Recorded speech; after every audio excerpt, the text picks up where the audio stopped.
It has become a near norm to have messages in form of short videos and audio recordings pop up to the public nearly on a weekly basis about Ugandan laborers undergoing gruesome torture abroad.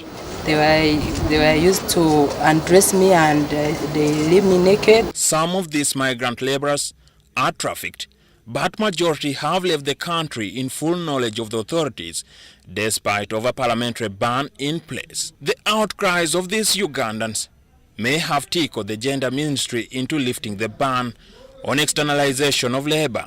This ban was on. Trafficking of persons for domestic work continued.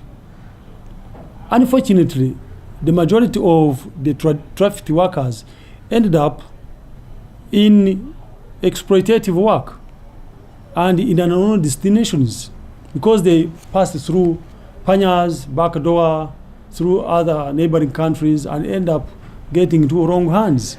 And they were very much exploited. There's no question about that. This made it necessary to reopen safe and monitored official channels. The permanent secretary at the Ministry of Gender, Labour and Social Development, Pius Bigirimana, is firm about the safety of the rights of the nationals abroad.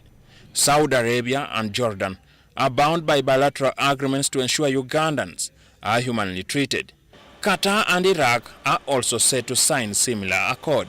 Other measures for implementation are have improvement on harmonization between the Ministry of Gender, Labour and Social Development with the internal and external security organizations, immigration and the police. Approved and accredited companies by Uganda's foreign missions in recipient countries are allowed to recruit the domestic workers.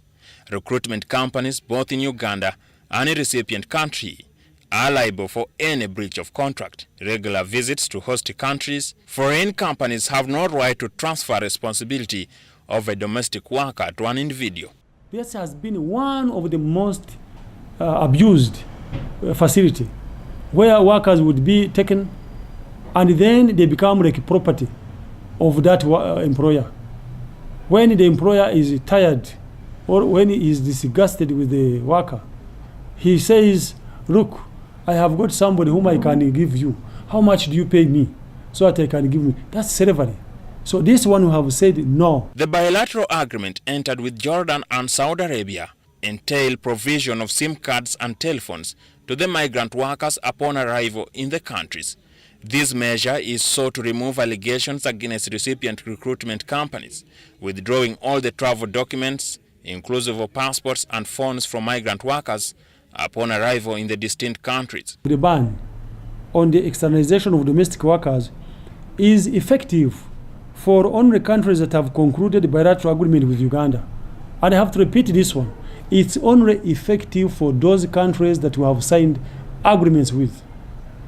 Now, that is Saudi Arabia and Jordan. One does not need to sell property to secure transport, as recruitment companies are supposed to take care of all the costs for domestic workers. That for domestic workers destined for Saudi Arabia and Jordan, all recruitment and placement costs are recovered by those countries. They are recovered by those companies from those countries. This includes air ticket. It includes visa fee. It includes the passport. It includes medical. It includes inoculation.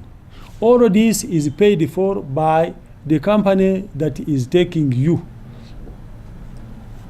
Therefore, candidates for domestic work destined for Saudi Arabia and Jordan must not pay any fee whatsoever. Professionals do not have to pay for air tickets and visa fees. The measures indicated express goodwill to stop the agony and trauma countrymen go through in a bid to make ends meet away from home.